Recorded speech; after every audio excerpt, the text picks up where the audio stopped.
hello, this is part 2 of working on Coffee Barrel.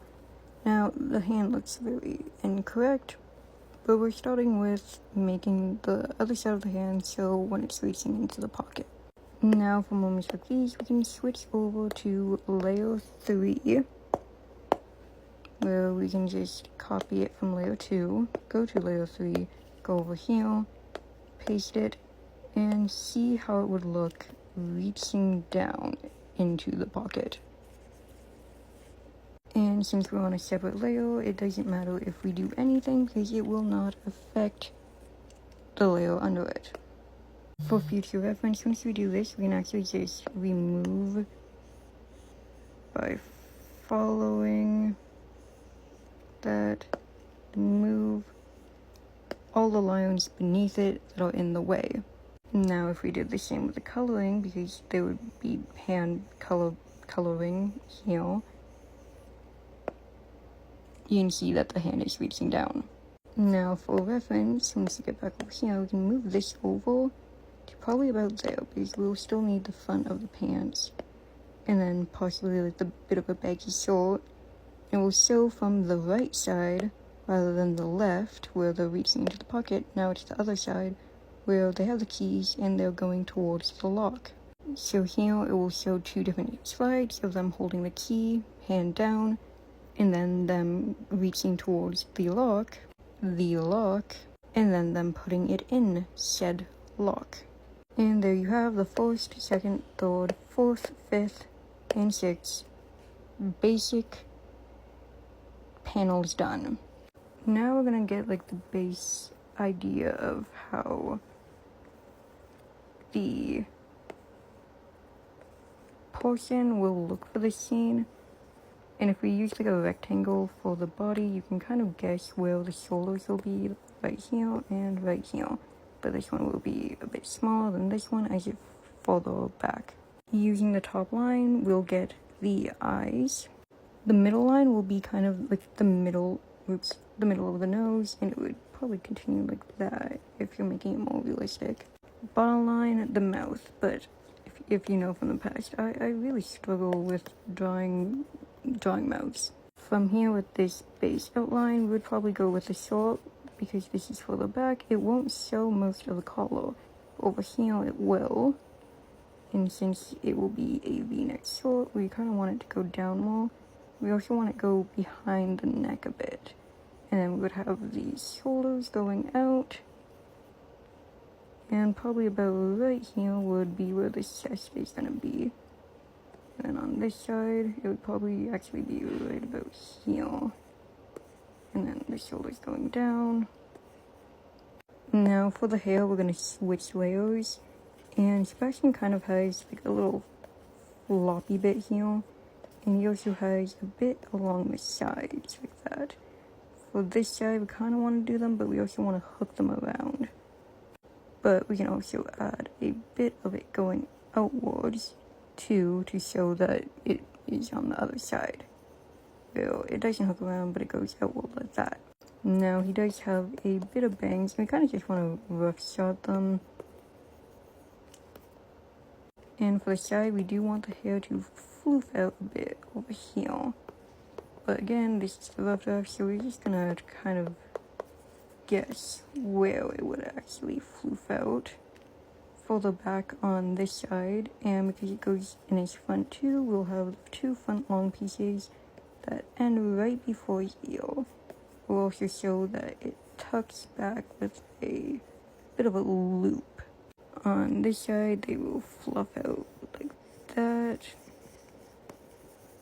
And end right before his neck. We probably want to make that actually more further rather than over here, where we just take that and move it, thin it out, and move it closer to the front. You can also kind of make it kind of like that. Again, I'm just winging it, please understand. And to add a bit of shape to the top, we do kind of want a little bit of a wing, kind of a devil horn, I don't know what you would call it. But we want to follow that natural hairline. For guys, they have a circle. For women, you can pretty much change it however you want.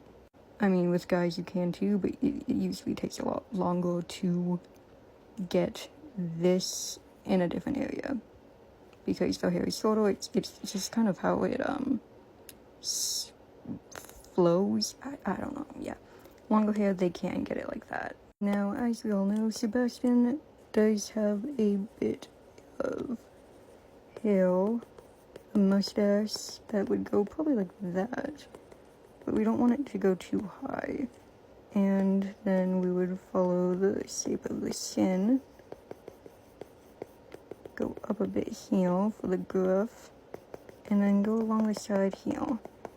And it's pretty much just a back and forth. We are going to go through the hair, because if his hair moves, then we still have the base outline, and it also helps us just determine if it looks correct with how it is currently going. We kind of just want to keep building that up. Again, this is the first layer, and we will be redoing this later on. So if you guys don't want to make it like too detailed, that makes sense. But it is a good way to see how it will look eventually. Now, I said this section was behind. The section is actually in front in other drawings of Sebastian. So we'll actually want it in front of the ear, going up. And we kind of want like a little bit of a curve. You can either go that way or that way. And the little bit of a curve here will help show that the hair is actually moving in front, rather than going straight down or behind. And due to that, when you're coloring, you do want this section a bit darker. For the next shape, we kind of want to follow the natural curve of the circle and then build off of it for where the other part of the face will be. Now, that's uneven, but the other eye would be about here. Again, for the body, we would want the usual triangle, because the one shoulder will be here, the other one will be about there. And just connecting those, we would probably want it about like that. And that will be the part that goes up, and then over here will be the chest, and that's the part that would go down.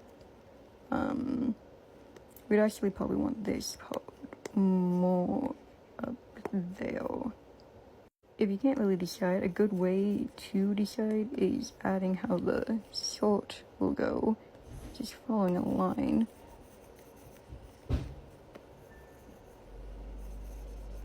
And again, that would wrap around, so the shoulder would go out. For the eye, we have the bottom lid, but then we also kind of want a bit of the top. And because Sebastian is always tired, we would add eye bags to make it look more tired. That is too deep and not in the correct position, but you get the idea, hopefully. We can go along and clean up these lines and fix up anything we accidentally deleted. For the nose, as it would go up more, we would add a bit of a crinkle, and then that. The nose would probably go out right here if you're adding that. Again, mouths are my weakness, so we will be constantly trying to fix that. But again, we would go in with the hair, and because it's on a slight angle, we would go like that, and then we would go up. Now, ignoring the stupid mouth for now, again, we would use this as the center line, go across for that little bit of a hair section, and then we would just kind of wing it, and we can always change it later.